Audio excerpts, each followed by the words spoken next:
दया धर्म का मूल है, पाप मूल अभिमान। तुलसी दया न छोड़िए, जब तक घट में प्राण। नमस्कार दोस्तों, हम सब तो जानते हैं कि हिंदू धर्म में अनेक पवित्र ग्रंथ और पुराण हैं, जो समय समय पर मनुष्य का मार्ग प्रदर्शित करते रहते हैं। आज का हमारा विषय है कि युग परिवर्तन के साथ साथ मनुष्यों में भी क्या परिवर्तन देखने को मिले। इससे पहले यदि आप हमारे चैनल पर नए हैं तो हमारे चैनल को सब्सक्राइब करें और इस कथा को पूरा सुनें, क्योंकि यह कथा बहुत ही ज्ञानवर्धक है। तो चलिए विश्व प्रसिद्ध भगवान केदारनाथ के दर्शन करते हुए हम कथा को शुरू करते हैं। मित्रों, हिंदू धर्म ग्रंथों के अनुसार परमपिता ब्रह्मा जी ने सृष्टि की रचना के बाद कालखंड यानी कि समय को 4 युगों में विभाजित किया था, जिन्हें सतयुग, त्रेता युग, द्वापर युग व कलयुग के नाम से जाना जाता है। हिंदू पुराणों की माने तो सबसे पहले शुरुआत सतयुग से हुई और कलयुग पर आकर कालखंड खत्म होता है। कलयुग की समाप्ति के बाद पुनः सतयुग की शुरुआत होती है और ये चक्र सृष्टि की रचना के समय से निरंतर चलता चला आ रहा है।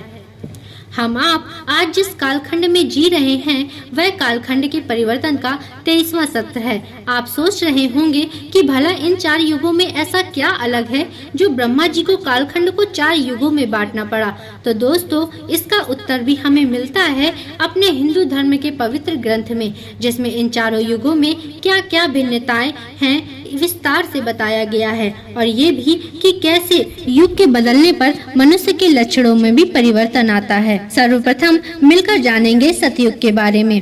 सतयुग में सभी मनुष्यों का एक ही धर्म होता है और वह है स्वार्थ का त्याग, यानी कि सतयुग के मनुष्यों में कोई भी स्वार्थी नहीं होता, सभी एक दूसरे की मदद किया करते हैं। उस युग में किसी भी मनुष्य को किसी भी तरह का कोई बीमारी नहीं होती थी, जिसका कारण होता था कि सतयुग में मनुष्य अपनी सारी इंद्रियों को संयम में रखता था, कोई किसी के गुणों में दोष नहीं देखता था। इतना ही नहीं, सतयुग के मनुष्यों में न किसी में घमंड होता और न ही कोई अन्य विकार। मनुष्य आपस में लड़ते नहीं थे और सभी प्रेम से रहते थे। ग्रंथों में आगे बताया गया है कि सतयुग के मनुष्य बड़े ही फुर्तीले होते थे। आलस्य क्या होता है इस युग में लोग जानते ही नहीं थे। सतयुग के मनुष्यों की सबसे बड़ी खासियत थी यह कि वे ना तो किसी से द्वेष रखते थे और वे ना ही किसी की चुगली करते थे। सतयुग में सभी मनुष्य अपने अपने कर्तव्यों का पालन करते हैं। इस युग के सभी मनुष्यों का अधिकतम समय धर्म कर्म करने में ही व्यतीत होता है। सब लोग परमात्मा के ही नाम का जाप और उन्हीं की सेवा पूजा किया करते हैं। इस युग में स्त्री एवं पुरुष में कोई भेदभाव नहीं किया जाता। सभी वर्ण के लोगों को शिक्षा, शस्त्र, कला आदि क्षेत्रों में समान अवसर दिए जाते हैं। स्त्रियां विवाह के बाद अपने पत्नी धर्म का निष्ठा से पालन करती हैं और हमेशा पति की सेवा में लगी रहती हैं। बच्चे भी अपने माता पिता का कहा मानते हैं और बुढ़ापे में उनकी सेवा किया करते हैं तथा धर्म कर्म करके परम गति प्राप्त कर लिया करते हैं। पुराणों के अनुसार इस युग के व्यक्ति की लंबाई 32 फुट हुआ करती है और मनुष्य अपनी इच्छा के अनुसार अपना शरीर त्याग सकते हैं। दोस्तों, सतयुग की कालावधि 17,28,000 वर्ष बताई जाती है और जब ये कालावधि समाप्त हो जाती है तो नए युग यानी कि कालखंड का दूसरा युग त्रेता युग आरंभ होता है। त्रेता युग में मनुष्य अपने कर्तव्यों का पालन तो करते हैं, परंतु सतयुग की भांति अपने इंद्रियों पर काबू नहीं रख पाते हैं। इस युग में मनुष्य धीरे धीरे अपनों में सिमटने लगता है, यानी उनके अंदर स्वार्थ पनपने लगता है, वे दूसरों की चुगली करने लगता है। साथ ही इस युग में मनुष्य में ईर्ष्या की भावना भी जागृत होने लगती है। हालांकि ऐसे मनुष्यों की संख्या कम होती है। इस युग में समाज ब्राह्मण, क्षत्रिय, वैश्य और शूद्र में विभाजित होना शुरू हो जाता है। हालांकि त्रेता युग में सतयुग की अपेक्षा धर्म का लोप होने पर भी इस युग की स्त्रियां अपने पत्नी धर्म का पालन करती हैं और पुरुष भी अपने पत्नी को धोखा नहीं देते। संतान भी अपने माता पिता की खूब सेवा करती है।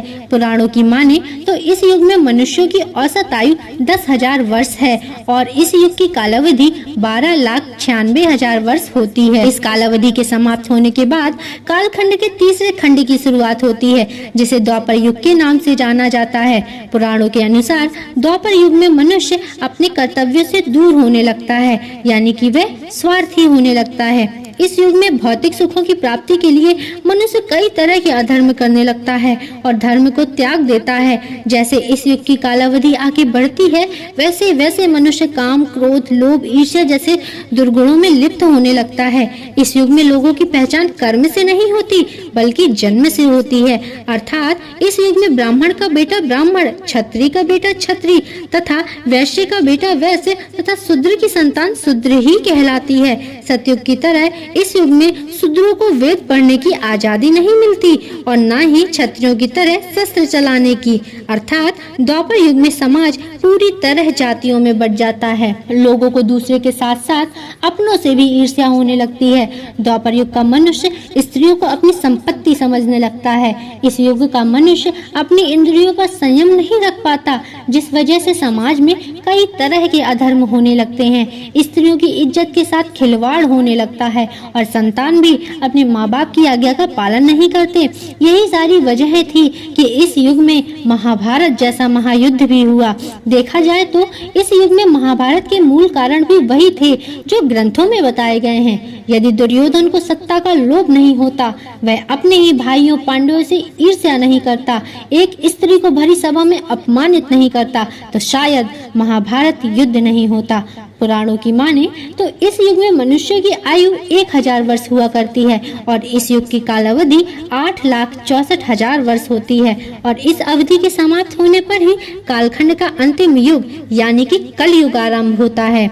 दोस्तों, कलयुग के मनुष्य कैसे होते हैं, इसे जानने से पहले यह जानना जरूरी है कि मनुष्यों में यह परिवर्तन युग के हिसाब से होता कैसे है। दरअसल सतयुग में धर्म का आधार 4 पैर पर होता है, तो जो त्रेता युग में 3 पैर वाला और द्वापर युग में 2 पैर वाला और कलयुग में सिर्फ 1 पैर वाला रह जाता है। धर्म का लोप होने के कारण मनुष्य की प्रवृत्ति में बदलाव होता है, जिसकी वजह से मनुष्यों में युग के हिसाब से काम, क्लेश, शरीर रोग तथा द्वंद्व बढ़ने लगता है। इसी अनुपात में मनुष्य धर्म तथा वेद शास्त्रों को त्यागने लगता है और जब कलयुग आता है तो कलयुग में मनुष्य तपस्वियों का वध भी करने लगता है। इस युग में मनुष्य क्रोधी, अधार्मिक, अनाचारी और क्रूर हो जाता है। इस युग में सभी अपने कर्तव्यों से मुंह मोड़ लेते हैं, जैसे कि ब्राह्मण वेद पढ़ना छोड़ देते हैं, क्षत्रिय प्रजा की रक्षा करना छोड़ देते हैं, लोग गर्भ में ही लड़कियों को मार देते हैं, जिसे भ्रूण हत्या कहा गया है।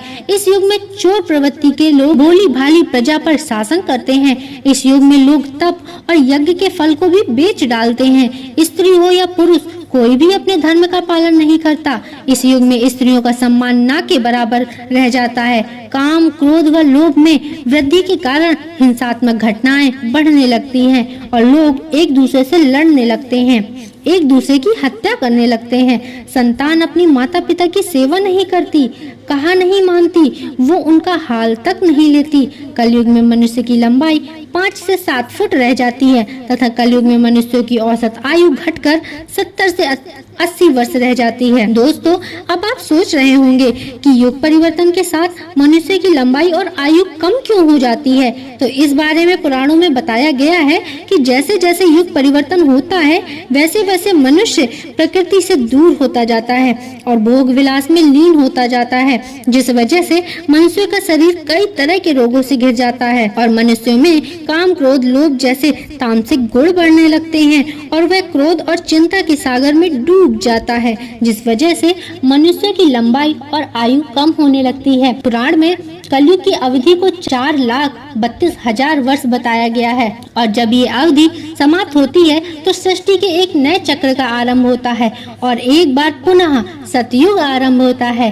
चारों युगों में कलयुग को वैसे तो सबसे शापित युग बताया गया है, लेकिन दोस्तों कलयुग की सबसे बड़ी खासियत यह है कि कलयुग में सिर्फ एक दिन किया हुआ धर्म का कार्य सतयुग में 10 वर्ष, त्रेता युग में 1 वर्ष और द्वापर युग में 1 माह किए गए धर्म के कार्य के बराबर होता है और कलयुग में भगवान हरि और भगवान राम का नाम लेने मात्र से ही मनुष्यों को मुक्ति मिल जाती है। दोस्तों, युगों के मनुष्यों की भिन्नताओं की यह कथा यही समाप्त होती है। यदि आपको यह कथा अच्छी लगी हो तो इस वीडियो को ज्यादा से ज्यादा शेयर करें और लाइक करें और चैनल को सब्सक्राइब अवश्य करें। ऐसे ही और भी धार्मिक और आध्यात्मिक वीडियोस के लिए और कमेंट में हर हर महादेव जरूर लिखें।